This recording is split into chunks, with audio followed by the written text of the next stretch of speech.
One sunny afternoon, Maiko and Freya were playing near the edge of the lake behind Freya's house.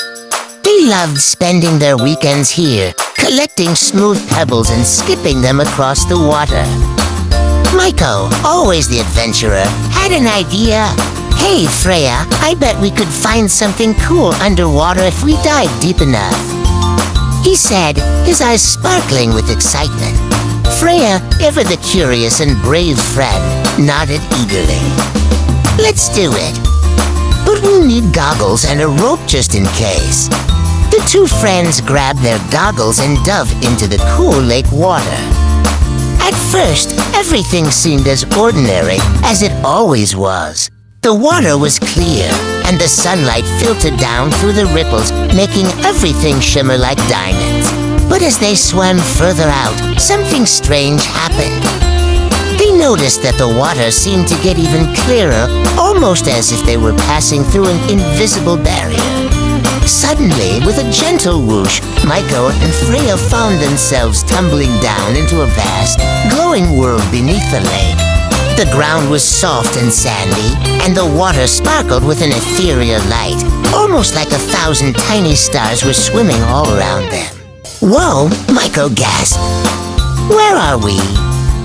Before Freya could respond, they were surrounded by shimmering fish, each one glowing with vibrant colors. These weren't any ordinary fish. They were much larger than normal, their scales shimmering in golds, silvers, and blues, and they seemed to be watching Maiko and Freya with curious, intelligent eyes. One fish, a large silver one with glowing fins, swam closer and spoke in a soft, melodic voice. "Welcome to the underwater city. We have been waiting for you." Maiko and Freya looked at each other in awe. "You can talk?" Freya asked in surprise. "Indeed," the fish replied. "We are the guardians of the underwater city, and we sense that you have come here for a reason." Maiko's eyes widened. "A reason? We didn't mean to. We were just playing." The fish's eyes glowed brighter. "You were drawn here because the city is in danger. The path to the surface is blocked, and only those with pure hearts can unlock the puzzles that will guide you back to the surface. Will you help us?" Freya nodded without hesitation. "Of course we will. We're always ready for an adventure." The fish smiled and led them to a vast coral archway that led into a beautiful underwater city.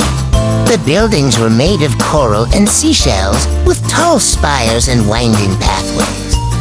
There were jellyfish lanterns hanging from the walls, glowing softly, lighting up the city in a dreamlike glow. To return to the surface, the fish explained, "You must solve 3 puzzles.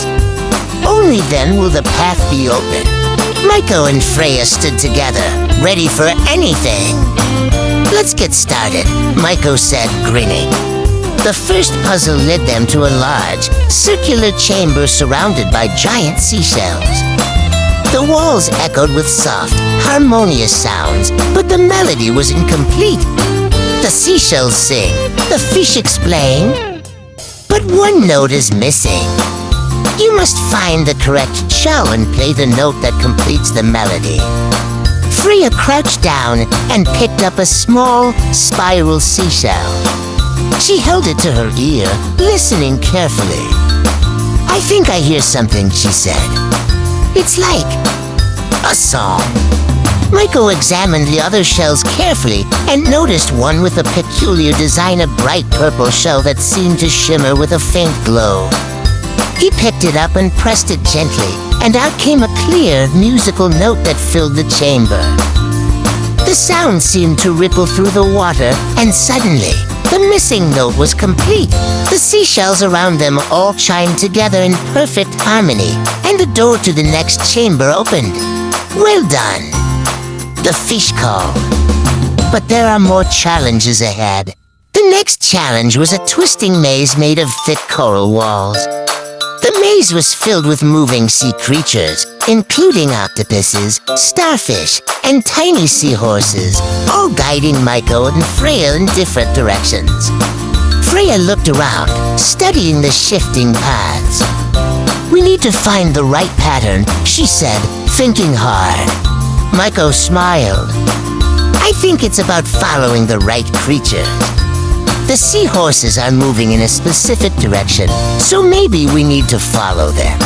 With careful steps, Maiko and Freya followed the trail of seahorses, avoiding dead ends and narrow passages. Finally, after what seemed like hours of navigating, they reached the center of the maze, where a glowing coral archway stood. "Great job, Freya," Maiko said, high-fiving her. One more to go. The final challenge led them to a deep cavern where the water was eerily still. In the center of the cavern was a glowing blue pearl resting on a pedestal. The pearl pulsed with a soft, rhythmic light, like the heartbeat of the ocean itself. But when Maiko reached for it, the water around them stirred violently, and a deep voice echoed in the cavern. "To take the pearl, you must prove your bravery and kindness. The heart of the ocean will only respond to those who seek it for the right reasons." Freya stepped forward. "We don't want the pearl for ourselves," she said softly. "We just want to help the underwater city and get back home safely." The light from the pearl grew brighter, and the swirling waters calmed. With a gentle ripple, the pearl lifted from its pedestal and floated toward Maiko and Freya. "Your hearts are true," the voice said. "The path to the surface is now open." The two friends looked at each other wide-eyed and amazed. The pearl shimmered, and a burst of light surrounded them. When the light faded, Maiko and Freya found themselves back at the lake, the water calm and still once again. As they swam back to shore, the fish's voice echoed in their minds. "Thank you, Maiko and Freya. You saved the underwater city." And from that day on, whenever they played near the lake, they would glance at the water and smile, knowing that beneath its surface, an underwater world full of magic and mystery waited just for them. If you enjoyed the video, make sure to hit the subscribe button and turn on notifications so you never miss an update.